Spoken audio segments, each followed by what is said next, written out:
हमारे झा जी ने सद्गुरु चरितामृतम सानुवादम में भी बड़े ललित श्लोक लिखे हैं। कई बार हमारा मन करता है कि हम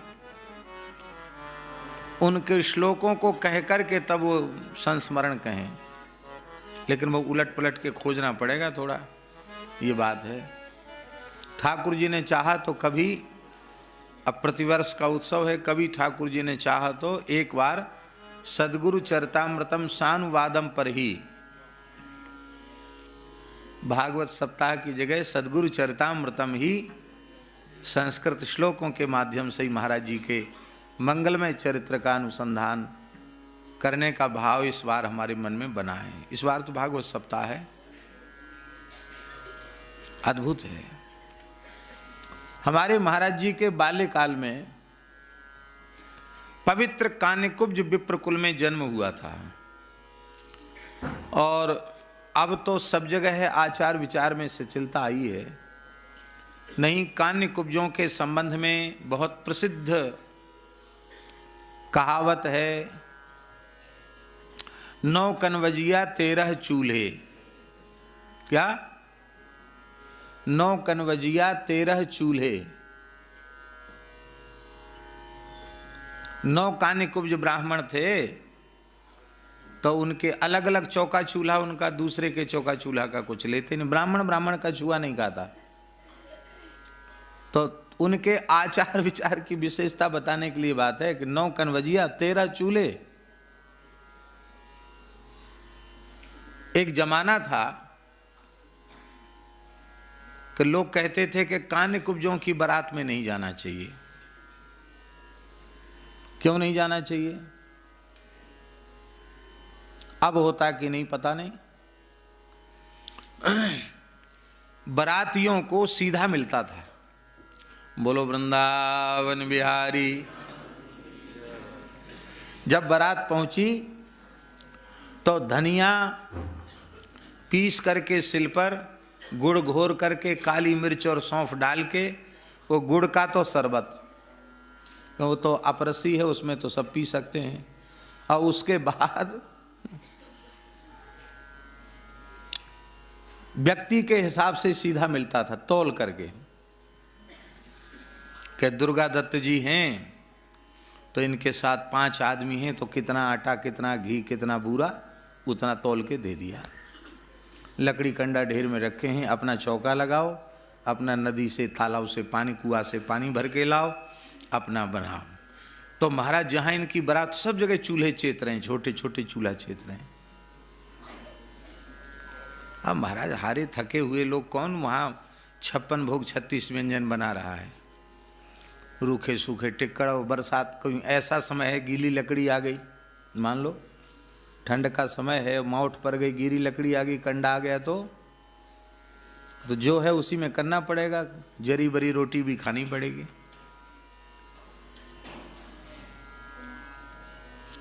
सीधा मिल जाता था। और जब पाणी ग्रहण हो जाता था तो जो प्रमुख, जो माने सब, उसमें भी सब लोग भोजन नहीं करते थे, तो उसमें कुछ लोग होते थे जो रोटी बेटी का संबंध, तब वो वहाँ खाते थे कुछ।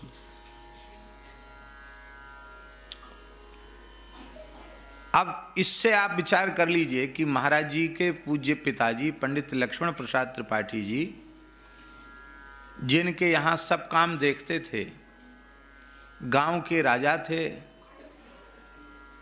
राजा ही थे एक तरह के, बड़े जमींदार थे, राजा ही समझो। हाथी घोड़ा ऊंट सब थे उनके यहाँ। तो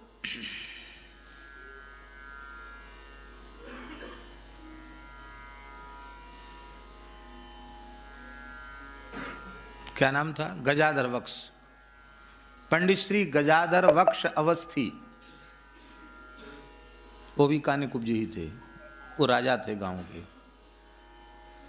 और बड़े धर्मनिष्ठ थे। महाराज जी कहते कि हमने अपने जीवन में ऐसा धर्मनिष्ठ व्यक्ति नहीं देखा। समय से त्रिकाल संध्या उनके साथ बैलगाड़ियों में गंगा जल, गोमती का जल भर के चलता था। जहाँ स्नान का समय हुआ, पूरा स्नान करना, तुरंत आसन वासन लग जाता था, बैलगाड़ियों में चलते थे, बैठ के वहीं संध्योपासन करते, जप करते। मुरली मनोहर भगवान का मंदिर विराजमान किया था, उसमें महाराज के पिताजी भगवान की पूजा करते थे। तो भगवान को प्रत्येक श्लोक गीता का उच्चारण करके साष्टांग प्रणाम करते थे। 700 दंडवत करते थे भगवान को, हर श्लोक के साथ सर्वधर्मान परित्यज्य। प्रणाम करते करते यहाँ उनके चिन्ह बन गया था। जैसे पक्के नमाजी मुसलमान के यहाँ भी माथा रगड़ने से चिन्ह बन जाता है, ऐसे यहाँ चिन्ह बन गया था। प्रणाम करते करते ढेक पड़ गई थी प्रणाम की। इतना ही नहीं, शिवालय दिखाई पड़े तो प्रणाम, देवी का मंदिर दिखाई पड़े तो प्रणाम, पीपल दिखाई पड़े तो गाड़ी रोक के प्रणाम।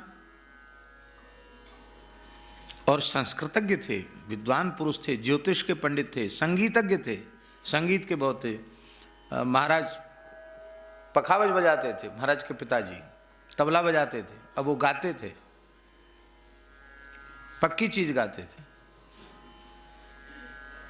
और महाराज के पिताजी को एक प्रकार से उन्हीं ने तैयार करवाया था। तो महाराज जी कहते थे वो मंदिर की पूजा भी और उनके हिसाब किताब का भी काम वो देखते थे, और कोई बीमार हो जाए तो नाड़ी देख करके दवाई भी देते थे, और ज्योतिष का भी विचार करते थे, मुहूर्त आदि का भी विचार।